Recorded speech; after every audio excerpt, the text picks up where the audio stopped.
Assalamualaikum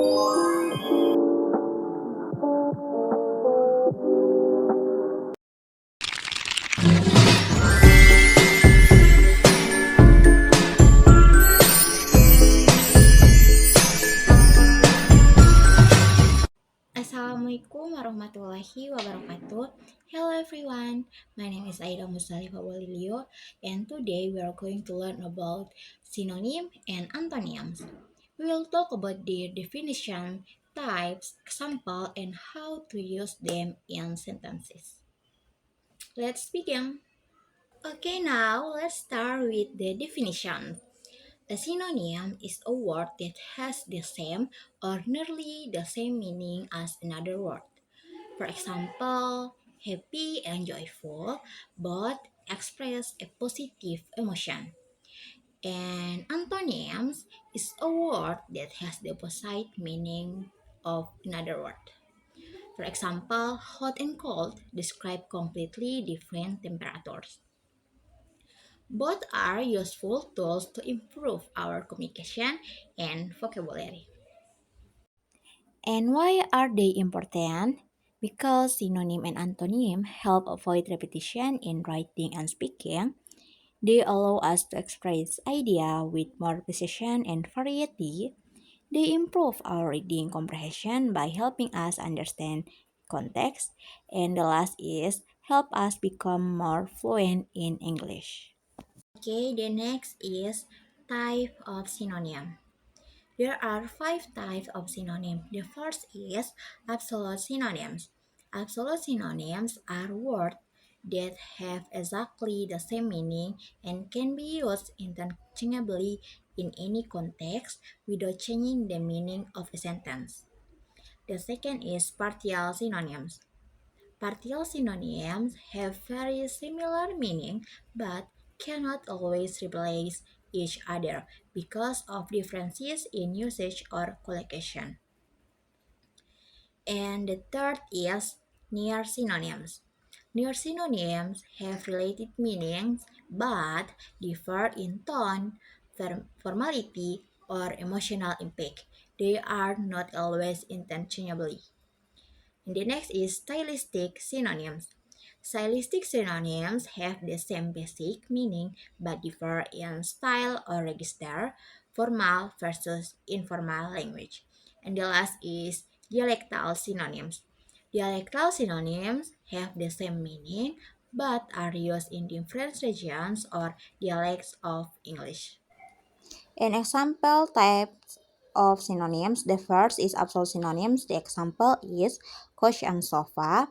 Both mean a comfortable seat for multiple people. You can say I sat on the couch or I sat on the sofa, and the same meaning stays the same. The second is partial synonyms. Big and large both mean of great size, but we say big mistake instead of large mistake. Also, large number sounds natural, but big number is less common.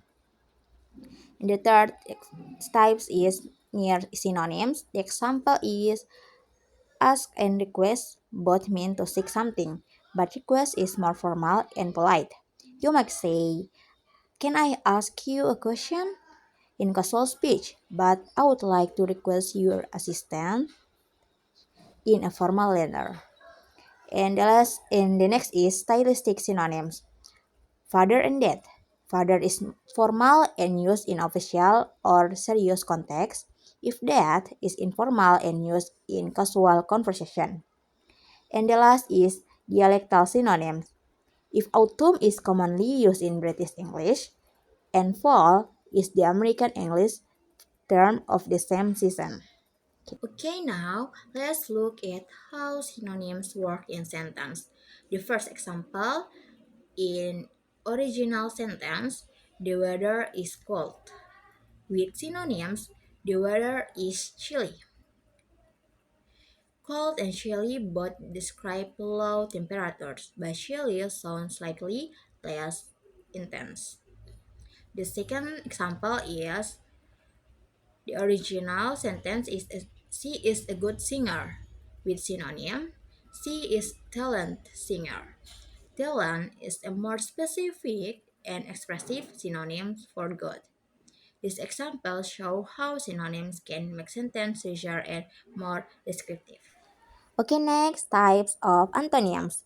The first type is gradable antonyms, words that exist on a scale and can have degrees in between. Example, hot and cold, with warm in the middle. You can say hotter, colder, or lukewarm. The second is complementary antonyms, words that are completely opposite and can't both be true. Example, dead and alive. You are either dead or alive, no in between. And the last is relational antonyms, pairs of words that describe opposite relationships. Example, buy and sell, give and receive. These actions are connected. One implies the other. Okay, now let's look at some antonyms in sentences. The first example is she is polite, but her brother is rude. Polite and rude show opposite behaviors. And the second is I want to accept the invitation, but I have to decline. The word accept and decline are complementary antonyms. Either you say yes or no. This example help show contrast and make our writing more dynamic. Okay, thank you for watching. I hope this video helped you understand the different types of synonym and antonym in semantic. And see you next time.